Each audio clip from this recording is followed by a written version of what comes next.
एक गांव में राजू नाम का सीधा साधा किसान अपनी पत्नी पूनम के साथ रहता था। राजू के पास एक छोटा सा जमीन का टुकड़ा था जिसपे खेती करके वो बड़ी मुश्किल से अपना गुजारा कर पाता था। उसके ऊपर बहुत ज्यादा कर्ज था, इसलिए वो दिन रात चिंता में रहता था और हर वक्त ईश्वर से दुआ किया करता था कि उसके मुश्किल भरे दिन गुजर जाएं और वो खुशहाल रहने लगे। मुझे आपसे एक बात करनी है, इस बार की फसल से आप लोगों का कर्ज दे देना और घर गुजारे के लिए मैं मुखिया जी के यहाँ झाड़ू पोछा करने चली जाया करूँगी, जिससे हमारे घर का कुछ दिन का गुजारा तो हो जाएगा। पूनम, तुम ये कैसी बात कर रही हो? क्या तुम जीते जी मुझे मारना चाहती हो? अब तो मुखिया जी के घर झाड़ू पोछा करने जाओगी? अरे गांव वाले सुनेंगे तो क्या कहेंगे कि राजू की पत्नी दूसरों की नौकरी करने जाती है। अरे मेरी गांव में क्या इज्जत रह जाएगी। मैं तो शर्म के मारे गांव वालों को अपना मुंह दिखाने के भी लायक नहीं रहूंगा। मुझे भूखा मरना पसंद है, लेकिन तुम किसी और के घर जाकर काम करो। नहीं, मैं ये नहीं देख सकता हूँ। लेकिन हम कर भी क्या सकते हैं? मुझसे बच्चों का दुख देखा नहीं जाता है। हम अपने बच्चों को ढंग का खाना नहीं दे पाते हैं, ना उनके पास ढंग के कपड़े हैं। केवल एक जोड़ी कपड़े हैं, उनमें भी न जाने मैंने कितने पेवन लगा रखे हैं। अगर तुम्हें अपनी परवाह नहीं है तो अपने मासूम बच्चों की तो परवाह करो। अरे बच्चों की परवाह कौन नहीं करता है पूनम, लेकिन मैं अपनी इज्जत का भी तो ध्यान रखना चाहता हूँ ना। इसलिए तुम अच्छी तरह से समझ लो, तुम कभी भी किसी के घर काम करने की सोचना भी मत, और यही हमारे लिए बेहतर होगा। इतना कहकर राजू खेत जोतने के लिए चला जाता है।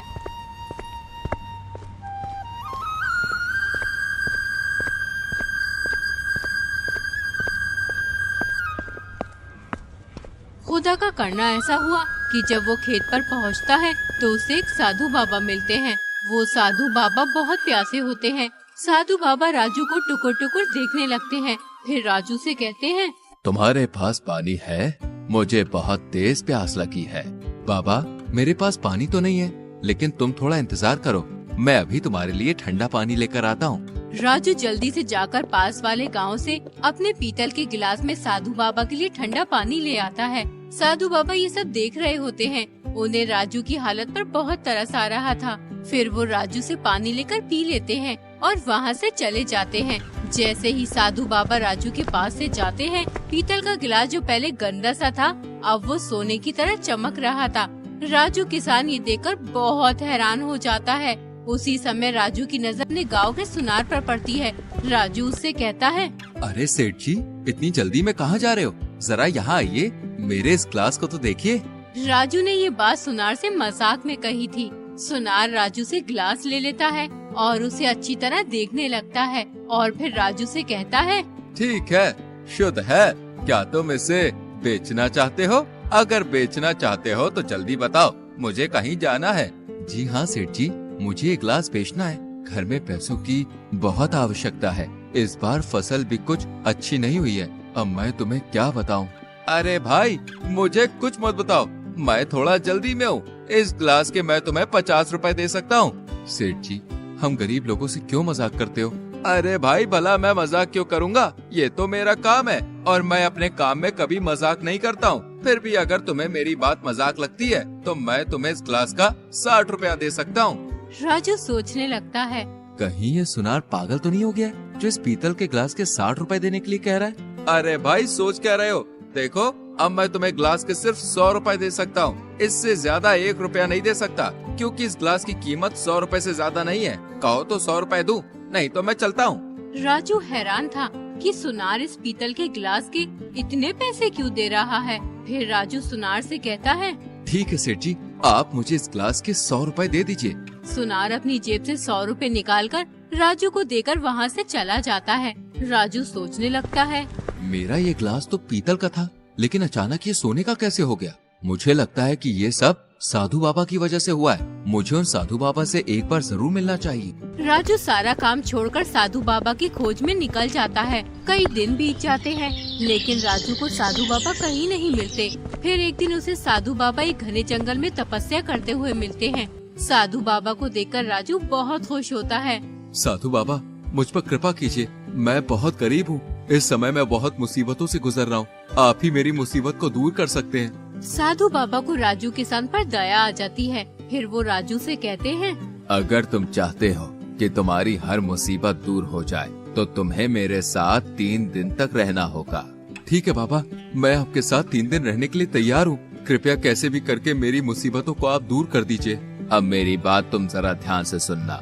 मैं 3 दिन तपस्या करूंगा और तुम्हें ध्यान रखना है कि कोई भी मेरी तपस्या में बाधा न डाले। साधु बाबा तपस्या करने के लिए बैठ जाते हैं। यूं ही 3 दिन गुजर जाते हैं। उसके बाद साधु बाबा राजू को एक सिक्का देते हैं। इस सिक्के को अपने घर में किसी ऐसी जगह रखना जहाँ किसी की नजर ना पड़ सके। उसके बाद तुम माला माल हो जाओगे। हर कोई तुम्हारी इज्जत करेगा। जब तक तुम्हारे पास ये सिक्का रहेगा तब तक तुम्हारे पास धन की कमी नहीं रहेगी। एक बात का ध्यान रखना, इस सिक्के को कभी खोना नहीं। ठीक है बाबा, मैं इस सिक्के को हमेशा संभाल के रखूंगा। साधु बाबा की बात अच्छी तरह से समझने के बाद राजू किसान सिक्के को लेकर घर की ओर निकल जाता है।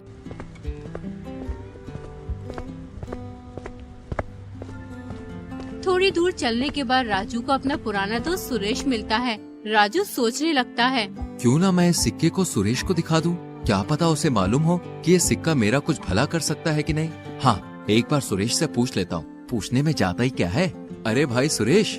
राजू ने वो सिक्का सुरेश को दिखाया और फिर उसे साधु बाबा की बात बताने लगा।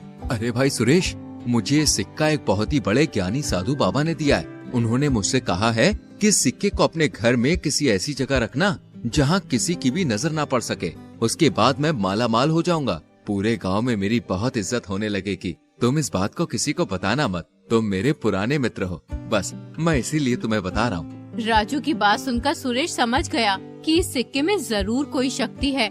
मुझे कैसे भी करके इससे ये सिक्का लेना होगा। वो राजू से कहता है, राजू, ये मामूली सिक्का भला तुम्हें कैसे माला माल कर सकता है? अरे तुम एक काम करो, ये सिक्का तुम मुझे दे दो। हमारे गांव में एक बहुत ही ज्ञानी आदमी रहता है। मैं ये सिक्का उसे दिखाऊंगा।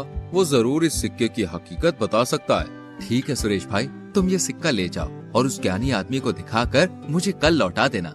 राजू सुरेश को वो सिक्का देकर अपने घर की ओर निकल जाता है। सुरेश सोचने लगता है, उसे बेवकूफ तो अच्छा बना दिया। अब ये सिक्का मुझे माला माल कर देगा, फिर मैं पूरे गांव पर राज करूंगा।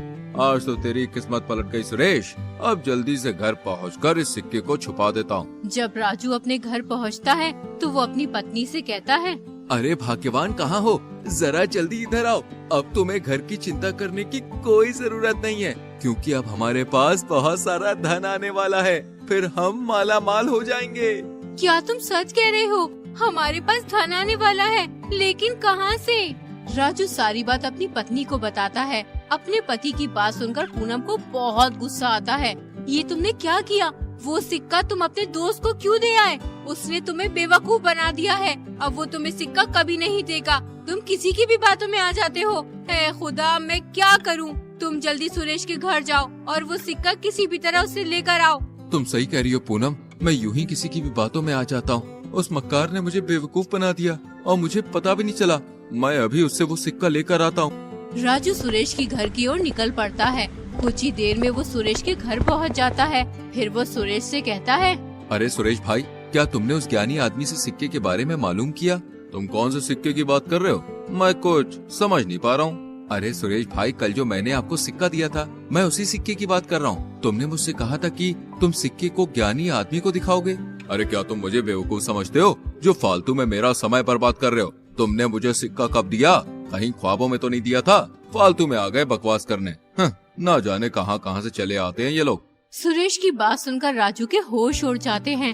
राजू बहुत चिल्लाता है, लेकिन सुरेश उसकी एक नहीं सुनता। उसे पागल बताकर अपने घर से भगा देता है। उसके बाद राजू बहुत पछताया और परेशान हो गया। सोच विचार के बाद वो दोबारा साधु बाबा की तलाश में निकल जाता है। कई दिन की तलाश के बाद उसे साधु बाबा फिर मिल जाते हैं। बाबा, मैं लुट गया, बर्बाद हो गया। मैं उस सिक्के की हिफाजत नहीं कर पाया। मैं एक आदमी के बहकावे में आ गया।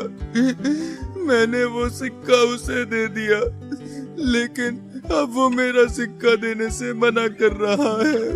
तू बहुत नादान है बेटा। उसने तेरा पागल बनाया और तूने उसे सिक्का दे दिया।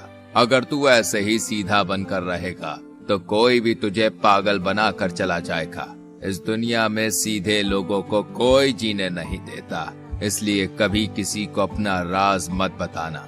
चाहे वो तुम्हारा कितना ही प्रिय मित्र या जानने वाला हो। साधु बाबा ने अपनी शक्तियों के जरिए सुरेश को अपने पास बुला लिया और फिर सुरेश से कहा, क्यों रे कमीने, तूने सीधे साधे इंसान को क्यों लूटा? ये तुझे अपना सच्चा मित्र मानता था, इसलिए अपना राज तुझे बता दिया और तूने इसके साथ धोखा किया। अरे तुझे इसकी सजा मिलनी चाहिए। मैं तुझे श्राप देता हूँ। साधु बाबा सुरेश को श्राप देने ही वाले होते हैं, लेकिन राजू बाबा को रोक लेता है। बाबा, आप इसको श्राप मत दो। अगर आप इसे श्राप दोगे तो इसके बीवी बच्चे इसकी वजह से परेशान हो जाएंगे। राजू की ये बात सुनकर सुरेश बहुत दुखी होता है। साधु बाबा से अपनी गलती की माफी मांगता है। उसके बाद राजू को सिक्का दे देता है और वहाँ से चला जाता है। अच्छा बाबा, अब मुझे भी चलना चाहिए, मुझे जाने की आज्ञा दीजिए। साधु बाबा राजू को जाने की आज्ञा दे देते हैं। राजू अपने घर पहुंचकर अपनी पत्नी से कहता है, पूनम, ये देखो, मैं वो सिक्का ले आया। अरे उस बदमाश ने तो मुझे सिक्का देने से मना ही कर दिया था। फिर मैं साधु बाबा के पास गया, तब कहीं जाकर मुझे ये सिक्का मिला। लो, तुम जल्दी से सिक्के को किसी ऐसी जगह छुपा दो जहाँ किसी की नजर न पड़े। पूनम ऐसा ही करती है। वो सिक्के को ऐसी जगह छुपाती है जहाँ किसी की नजर न पड़े। उसके बाद राजू 1 महीने में ही अपने गांव का बहुत बड़ा व्यापारी बन जाता है। गांव वाले उसकी बहुत इज्जत करने लगते हैं।